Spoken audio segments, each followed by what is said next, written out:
Welcome to our channel. Today we how to transfer subscription revenue with Stripe to your bank step by step clearly. Log in to your Stripe account. Navigate to the dashboard. Select the Payouts section from the menu. Check the current balance to ensure you have available funds. Click on the Transfer button if you need to initiate a transfer. Select the bank account you wish to transfer funds to. Enter the amount you want to transfer. Ensure all details are correct before proceeding. Click on the Confirm Transfer button to initiate the process. Wait for a confirmation message indicating that your transfer is in progress. Monitor the transfer status in the Payouts section of the dashboard. Keep an eye on your bank account for the arrival of the funds. Consult the documentation on Stripe's website for additional information if needed.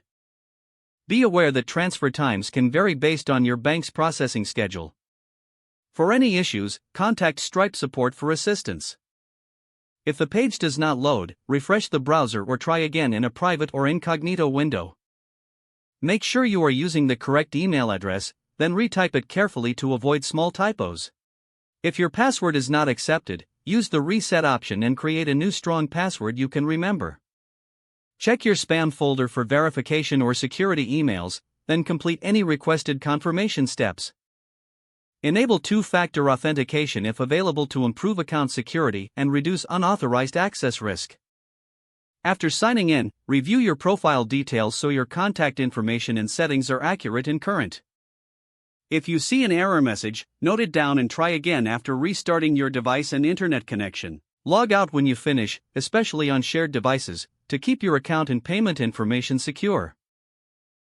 If the page does not load, refresh the browser or try again in a private or incognito window. Make sure you are using the correct email address, then retype it carefully to avoid small typos.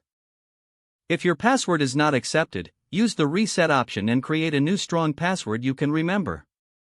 Check your spam folder for verification or security emails, then complete any request. Enable two-factor authentication if available to improve account security and reduce unauthorized. Don't forget to like this video and subscribe to our channel for more step-by-step tech guides.